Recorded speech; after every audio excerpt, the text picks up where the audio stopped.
Hi, Mr. Driscoll. My name is Anna, as you already know. I've always liked giving presentations because I am an outgoing person and I like to talk a lot. In this class, I gave 3 presentations. I think my best oral and visual presentation is the one I gave about genetically modified foods, and I think the best electronic communication presentation I gave was this one that I'm giving to you right now. So the presentation that best reflects my oral presentation was the Assignment 5 presentation about genetically modified foods. I think this because I was very interested in this topic because I got to choose it, so I had a fun time making the presentation and coming up with all the information that I was going to present to you and our classmates. The time requirement for this presentation was about 5 to 7 minutes, and my presentation was actually 8.5 minutes. So if I had to go back and redo this presentation again, I would probably practice it a lot more in front of other people out loud so that I could stay within the time requirement.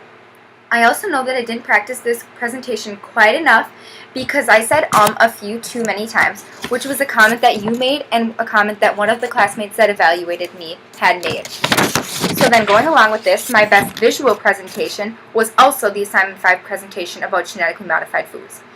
The visuals that I chose for this presentation complemented the information that I talked about very well. I started the presentation with the hook that about 75% of the processed foods on supermarket shelves, from soda to soup and crackers to condiments, contain genetically modified foods.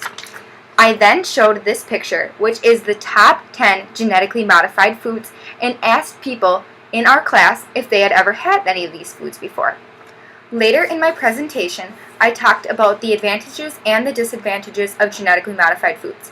One of the disadvantages of genetically modified foods was the crossbreeding between crops and weeds, which then created super weeds. So then I showed this picture because a lot of U.S. farms now contain super weeds because they're become resistant to the herbicides.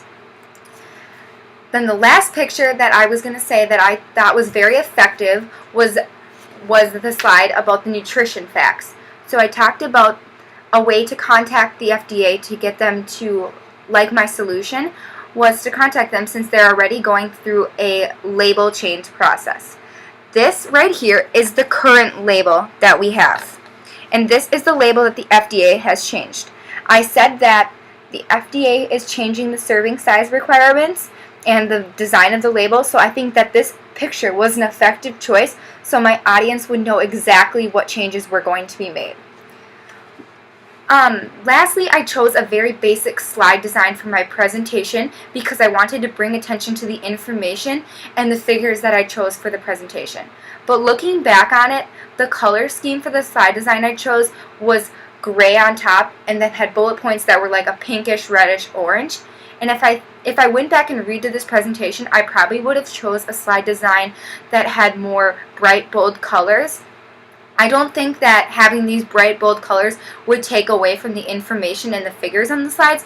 I just think it would make the presentation more visually appealing to look at because I actually don't think it was as visually appealing as I thought it would initially be. And then, so last to be for the E, my best electronic communication presentation was this video I made for you.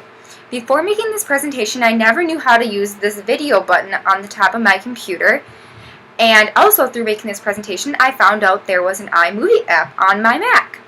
Through using this app, I've learned how to create this video for you, along with using the editing menu to create themes and titles. So the title I made for this slide and the theme of the picture album as it's going through at the beginning was something that I made.